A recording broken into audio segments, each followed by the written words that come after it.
जो जैसा बोते बीज यहाँ, जो जैसा बोते बीज यहाँ, वो फसल वही पा जाते हैं। जो जैसा बोते बीज यहाँ, वो फसल वही पा जाते हैं। जो जैसा बोते बीज यहाँ, वो फसल वही पा जाते हैं। बोल गायत्री माता की जय। गुरु जी ने कहा बेटे भगवान के खेत में बो दो। गुरु जी भगवान का खेत कहाँ है? भगवान का खेत कौन सा है? बेटे भगवान का खेत, ये जो समाज देख रहे हो ना, ये जो संसार देख रहे हो, ये भगवान का खेत है। और इसी भगवान के खेत में हमने भी बोया है और काटा है। बोने और काटने का सिद्धांत गुरुदेव कहते हैं बेटे भगवान के खेत में मैंने अपने सामर्थ्य का एक एक कण, अपने समय का एक एक क्षण बेटे हमने पूरे समाज भगवान के खेत में बो दिया। और आपसे भी कहा जा रहा है इस भगवान के खेत में आपको भी बोना है। नेकी कर दरिया में डाल।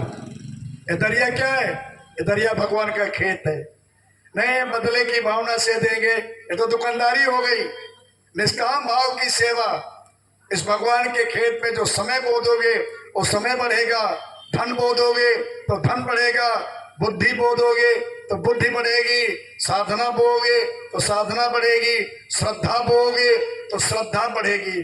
जो बीज भगवान के खेत में डालोगे वो कई गुना रूप लेकर के विकसित होगा, कई गुना रूप लेकर विकसित होगा। गुरुदेव ने कहा बेटे देख लो, हमने बोया है और पाया है, और जिसने बोया है उसको भी मिला है, और तुम भी बोओगे तो पाओगे। भाई बहनों, आपसे ये नहीं कहा जा रहा कि आप भामाशाह बन जाओ। भामाशाह जब कभी भगवान आपको भावना दे तो बन जाना। भामाशाह बनने में कोई हानि नहीं है। भामाशाह ने अपनी जिंदगी की बची हुई बचा करके जो रकम बचाया था, उन्हें देखा महाराणा प्रताप जो इस समय संस्कृति की लड़ाई लड़ रहे हैं, सामाजिक लड़ाइयाँ लड़ रहे हैं, और वो इस समय साधनों का अभाव है। घास की रोटियां भी नसीब नहीं हुई बच्चों को। घास की रोटियां, बेचारे बच्चे फूट फूट के रो रहे थे। तब उनकी पत्नी ने कहा स्वामी आप हिम्मत ना हारे, हमारे पास एक और है विकल्प। क्या विकल्प है? वो घास काट के लाई, छोटे छोटे किया, उसको पकाया, पकाने के बाद रोटी बनाई, और रोटी भी बच्चों को नसीब नहीं हुई। महाराणा प्रताप की हिम्मत हार गई थी। पत्नी ने धैर्य बंधाया, स्वामी ये लड़ाई हमारी संस्कृति की लड़ाई है, ये हमारी धर्म की लड़ाई है, हम अकबर बादशाह से कोई समझौता नहीं करेंगे।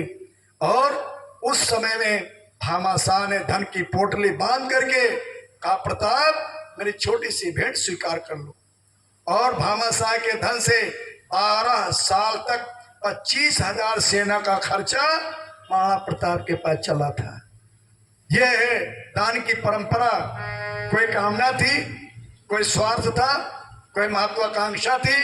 भामाशाह की कोई महत्वाकांक्षा नहीं थी। गुरुजी ने कहा बेटे भामाशाह न बन पाओ, लेकिन एक मुट्ठी तो कम से कम आप दे सकते हो। अगर हम नहीं देश के